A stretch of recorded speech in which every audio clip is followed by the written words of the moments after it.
Sebelum menonton videonya, silahkan klik subscribe dan nyalakan loncengnya untuk update video baru.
Nah, terima kasih sudah melihat tutorial ini.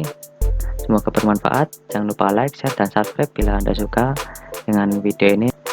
Jangan lupa subscribe dan nyalakan loncengnya untuk video-video lainnya. Terima kasih, sampai jumpa di video selanjutnya. Bye-bye.